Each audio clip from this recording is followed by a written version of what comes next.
Meerpet murder కేసులో పోలీసులకు సంచలన ఆధారాలు దొరికాయి. నిన్నటి వరకు పోలీసులకు పూటకో మాట చెబుతూ గురుమూర్తి విసిగించాడు. అయితే తాజాగా మాధవి హత్యకు సంబంధించి కీలక ఆధారాలు దొరికాయి. ఇన్ఫ్రారెడ్ టెక్నాలజీతో రక్తపు మరకలు ఇంట్లో గుర్తించారు ఫోరెన్సిక్ అధికారులు. ఇది కాకుండా కాలిన వెంట్రుకలను కూడా స్టవ్ పక్కన గుర్తించారు. మరి వివరాలేంటో ఇప్పుడు చూద్దాం. మీర్పేట్ మర్డర్ కేసులో పోలీసులకు కీలక ఆధారాలు దొరికాయి. వీటిని డిఎన్ఏ టెస్టుకు పంపించారు. ఇవి మాధవి పిల్లల డిఎన్ఏతో సరిపోలితే మిస్సింగ్ కేసును మర్డర్ కేసుగా మారుస్తారు. ఈ నెల 15వ తేదీ భార్య కనిపించటం లేదు అంటూ అత్తామామలతో కలిసి మీర్పేట్ పోలీస్ స్టేషన్లో గురుమూర్తి మిస్సింగ్ కేసు నమోదు చేశాడు.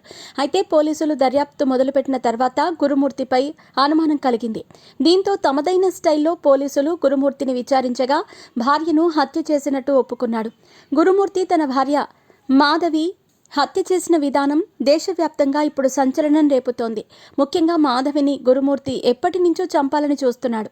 గురుమూర్తికి తన బంధువుల్లోని వేరే మహిళతో వివాహేతర సంబంధం ఉంది. ఈ విషయం తెలిసిన మాధవి నిలదీయగా గొడవ జరిగింది. గురుమూర్తి ఫోన్లో కూడా సదరు మహిళ ఫోటోలు ఉన్నాయి.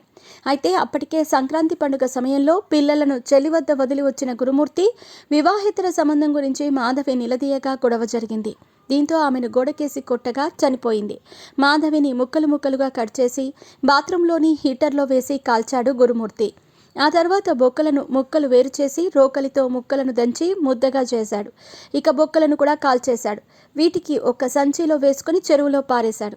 అయితే నిన్నటి వరకు పోలీసులకు చెరువులో గాలించిన మాధవికి సంబంధించిన ఎలాంటి ఆనవాళ్లు దొరకలేదు.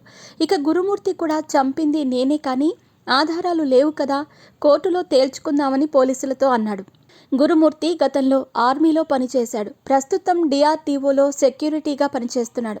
అయితే ఆధారాలు లేక తలలు పట్టుకున్న పోలీసులకు కీలక ఆధారాలు నేడు లభించాయి.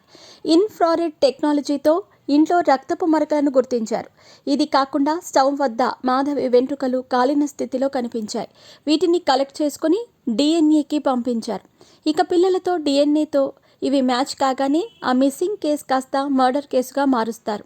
అయితే ఆధారాలన్నీ మాయం చేసిన గురుమూర్తి ఇంటికి వచ్చిన పిల్లలు దుర్గంధం వస్తుందని తండ్రిని అడక్క మౌనంగా ఉన్నాడట. మరోవైపు ఈ మర్డర్ కేసు విషయం తెలిసిన తర్వాత ఆ బిల్డింగ్ మొత్తం ఖాళీ అయిపోయింది. ఆ ప్రాంత వాసులు కూడా భయాందోళనకు గురవుతున్నారు.